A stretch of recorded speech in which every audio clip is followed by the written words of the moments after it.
Sometimes your data structure is not a topological map where you can have simple labels like A to F, but you actually want to use tuples to index a grid on a 2D map. I told you that using a graph like this is very good for programming and understanding the underlying data structures and algorithms. You can easily turn the data structure into a tuple-based one. Let's say I replace the label, the key B, with a tuple III.2, which is an index on a grid. And I just do this for one of these labels. I could do that for all of them, of course. But if you do that, and now let's go from A to D, so we actually cross B, you can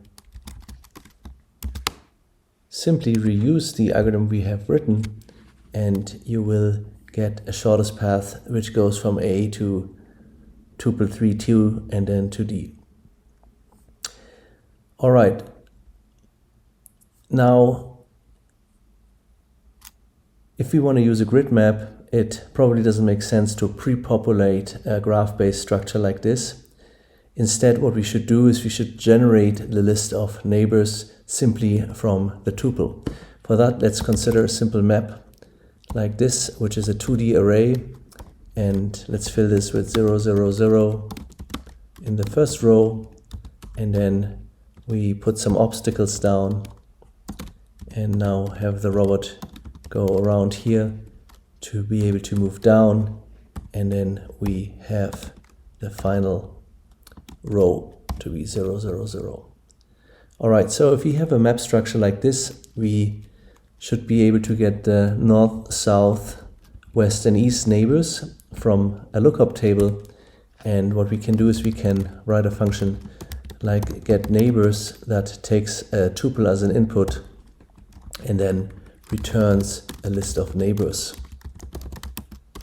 And for that, we initialize the neighbors to be an empty list. And the easiest way to do this is to use some data structure which stores all the possible ways that the robot can move. We can put this in a tuple as well, and we could say the robot is moving to the right and moving to the left and moving up and moving down.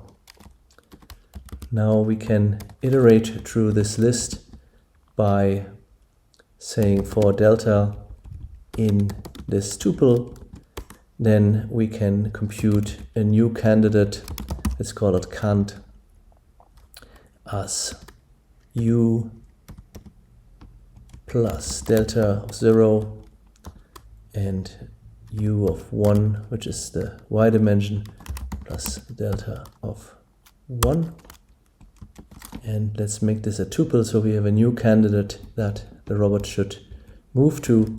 Now what we have to do is we have to check whether this candidate is actually allowable on the map.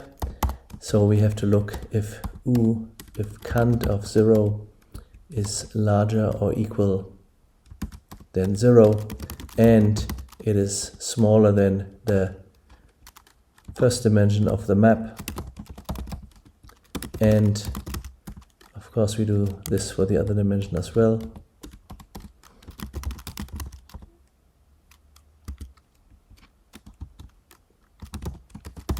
And here we grab the length of the rows. So with this,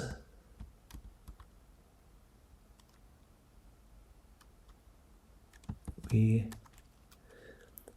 have selected only candidates that are actually allowable, but now we also want to add only candidates that are navigable. And if we assume that 1 means that there's an obstacle and 0 means that there's free space, we can index the map using new 0 and new 1, which is by now allowable, and it should be, let's say, smaller than 30% likelihood. All right, so if that is the case, we should add this new candidate to the list of neighbors and return it. Now we can test this real quick by printing the neighbors of 1, 1, which is right in the middle of the map. And we would expect to get only 3 neighbors because the neighbor to the left is occupied.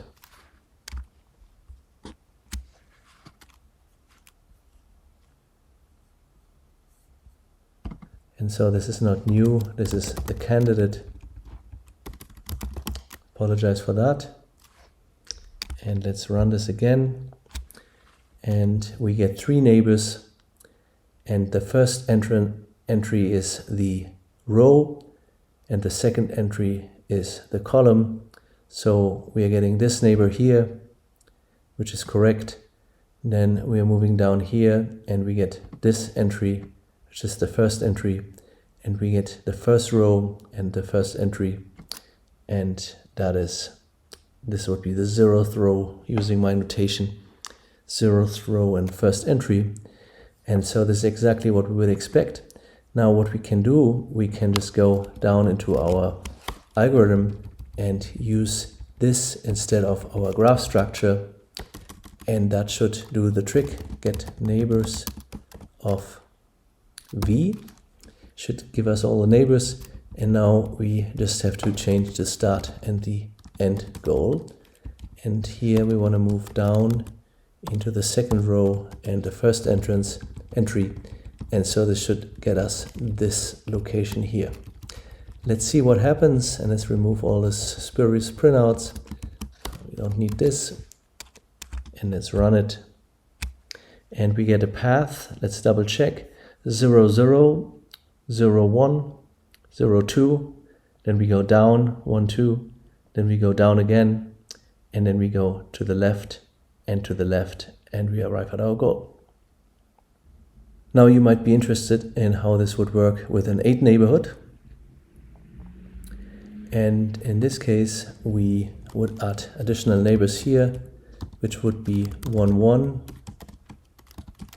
minus 1, and minus 1, and 1, minus 1, and 1, plus 1, minus 1, plus 1, and now we have an 8 neighborhood. Let's see what happens here. Now the robot moves to the right, but then it moves straight to this node here, then it jumps straight to that node there and comes to the end, so it skips these 2 nodes. So this actually works, but what happened is we have violated one of the properties of the breadth first search algorithm, which is that all of the edges have equal length. In practice, these diagonal lengths will have a length of 1.41 or the square root of 2, and we need a different algorithm to actually solve that. We will introduce that in the next video.